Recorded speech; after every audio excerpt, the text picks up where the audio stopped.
This has been, without doubt, the hardest year I have lived through in my creative career, and I've been doing it for about 17 years now. Are you coming to visit me, Alice? You just got an ear. Slightly better. Kisses? No. It's hard to make a living as an artist, and frankly, it is not getting easier, especially for people like me who are selling online. And up until a year or two ago, it was much easier to sell all over the world. But this year we've lost access to Europe. We're about to lose access to the United States for a period of time at least, with all the crazy tariff stuff that's going on there. If you don't know what I'm talking about, I just did a video on that. But today I was talking with a group of people who I'm working through The Artist's Way with by Julia Cameron. And we were talking about what it takes to make it as an artist. Like to actually make a living, or at least part of a living, through your artistic career and works.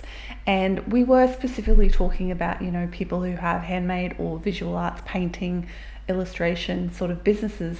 But it doesn't really matter what your genre of art is. What I'm going to talk about today will be applicable to you no matter what. And that is the concept of bread and butter art versus the art of your heart, or one-off, or fancy, or one of a kind, or unique, or whatever it may be. If you want to succeed as a working artist, somebody who makes art and gets paid for it, then it really behooves you to have some sort of bread and butter art. So when I teach my students about this idea, I start from the concept of making reproducible products. So I'm a jeweler, I make sterling silver jewelry, I sell 99% online. And when you sell online specifically, it makes life so much easier if you sell reproducible products. That is something that you can make once and then copy over and over again, so that you don't have to do all the extra work to photograph it and edit the photos and come up with keywords and come up with a title and write a description, blah, blah, blah. All that extra work that comes along with selling online, you only have to do that once, and then you can sell that product over and over and over again. That is a reproducible product. Now, this is hard in some instances. If you make handmade bags with repurposed fabric, it's a little bit harder than if you are a 2D illustrator or painter. You make prints of your products and you can sell them over and over again. That's a lot easier. I'm somewhere in the middle. I make jewelry, and every single piece I have to make by hand, but I make to the exact same specifications. So I make a product once, a prototype, I photograph it, I list it, and then I sell that over and over again, and I just make it when I sell it, rather than having it lying around made and not selling. Another example, one of the people in the talk today, she was talking about a friend of hers who is a painter and an illustrator. She paints big, bold sort of paintings that she sells through galleries, but her bread and butter work is as an illustrator for books. And that is how she makes her money, is by working as an illustrator. So she's still doing her art, but chances are, and I didn't get this, but I'm going to guess that she probably illustrates other people's books, not just her own.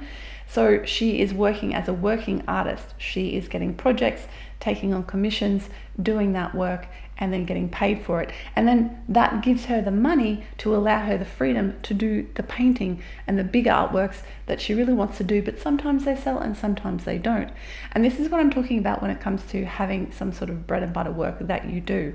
Can you work on commission? Can you take people's projects? Can you create stuff that is on trend, stuff that is going to be at that nice level between affordable for people, something people want, and something you like to make? What I see a lot of people doing, and this isn't a mistake, but it's a choice you make, is only making exactly what you want to make when you want to make it, and not thinking at all about the consumer of your art.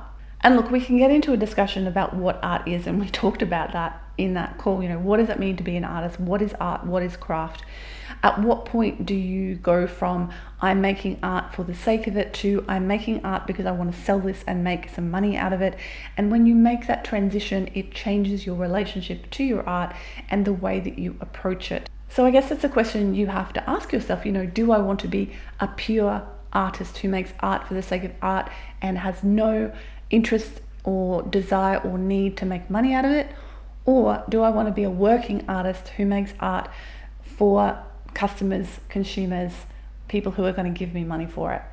And if you are the second kind of artist, you do want to make money out of your art, then you need to think about what your bread and butter work can possibly be. You know, if you're a quilter, your massive intricate quilts that you put in at quilt shows probably are not going to be your bread and butter. But what if you make small quilted items like cushion covers or pillowcases or trivets or something that can be small and portable and sellable, even coasters. Like, there are ways that you can take your art, your craft work, your discipline, and apply that skill to a product that is likely to sell.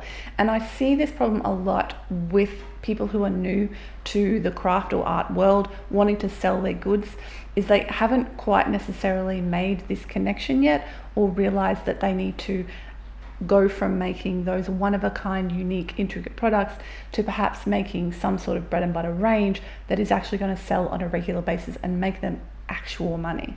Now, a problem that does arise in the artistic soul or spirit or mind when you do make this choice and you do start making bread and butter work is resentment or tedium or boredom with your work. And this is a genuine risk, and it actually does happen. It's happened to me. I'm sure it's happened to lots of you out there who are in the arts field.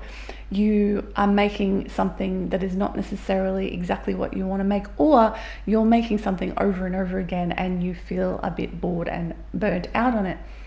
But this is so much better than the alternative. I have this really strong memory of this happening to me. I was sitting at my jewelry bench. I must have been about 4 or 5 years into my jewelry making career, and I was making this ring that I had made like 100 times before, like this same exact style of ring, because I've sold it over and over again in my shop. It's my bread and butter work, right? And I was sitting there making this, and I'm like, I am so over making this design, because it was selling really well at the time and I was making lots of them. And I was like, I'm so over making this design. This is so boring. And then I just had to catch myself and go, Jessica, let's just look at the reality here. You are sitting in your own home, creating something that you have made up. You are doing this thing. You are making something that somebody has chosen to give you money for, something you've created, and you get to do this. Not that you have to do this. You get to do this instead of all the other tedious, horrible, stressful, burnouty jobs that you could be doing or that you have done in the past. Instead, you get to do this thing. And that moment really changed things for me. Like, it was one of those moments you never forget, because you realize that even when it's boring or tedious or whatever it might be, you're still winning. You're still so much better off than you could be working some sort of soul-crushing job for someone else. You are building something of your own, and you get to do this thing that you have created. And that is pretty bloody amazing, really, honestly. It really, really is. And if you've never had that experience, I really hope that you do get to have that experience one day, because it is profound. Like this idea that something I have created out of nothing, out of my own mind, out of my own brain, this thing that I've created and put out into the world, somebody has liked enough to give me money for it. And remember, money is time. Whenever somebody spends money on something you have made, they are giving you a tiny little slice of their life, of the time of their life that it took them to make that money. That is pretty meaningful. And I always try to think of that when I make a sale. I'm like, somebody has chosen to give me a tiny little slice of their life for this thing that I've created. And that really makes it extra special. And another thing to remember, if you are, making a lot of sales, you're selling this same thing over and over again, that means you made something good.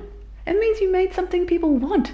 It means you made something that's connecting with people, that they're appreciating, and that they're willing to give you money for. It means you are a success as a working artist. You've created something people want to pay for, and that is pretty amazing. And look, I am currently going through a creative, crisis, renaissance, exploration, whatever you might want to call it.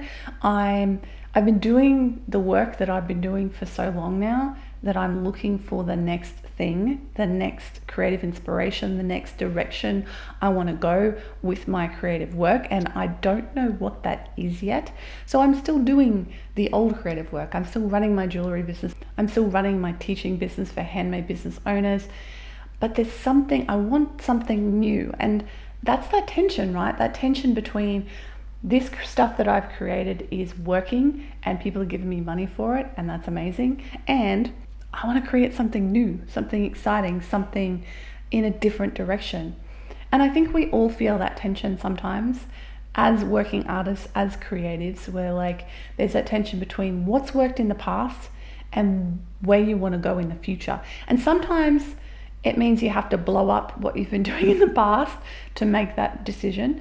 But we don't necessarily all have that freedom, right? If you are a working artist and you are making a living from your art, chances are you can't just blow it up and you can't just walk away, because it's literally your bread and butter, right? It's the thing that makes you money. And especially in the current economic climate, if you are managing to succeed as a working creative and a working artist with all of the stuff that is coming at us right now, all of the global maelstrom of madness that is descending upon us, and the economic situation and everything else, if you are succeeding still in that climate, then you're doing a bloody good job and you should be very proud of yourself right now. And it's also probably not a good time to be giving that all up and trying to start something new. Although who knows?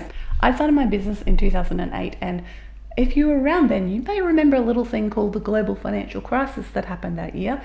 But of course, when you're in it, you don't necessarily know that it's happening. And my business started as a hobby that year and slowly grew over a couple of years after that, and became really successful by the early 2010s.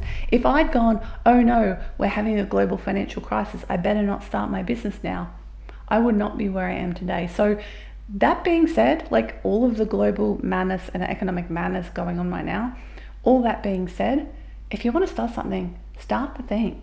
Don't wait for anybody to give you permission. Don't wait for it to be the perfect time to start it. There is no such thing as the perfect time to start anything in your life. You just have to start and go for it.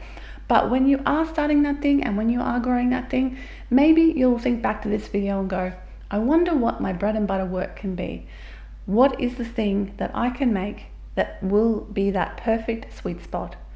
That thing that people want, that I can create, that's at the right price point, that people will give me money for it on a regular, ongoing basis, so that I can pay my bills and also have the artistic and creative freedom and time to create those bigger, more interesting, more unique works that I also want to create. This video has now got me thinking about the dichotomy between art and artisan, and what is craft and what is art. Maybe I'll talk about that next week or sometime in the future on the channel. If you're interested in that conversation, let me know in the comments below, and make sure to subscribe so you're around when I do. I'll catch you in the next video. Bye for now.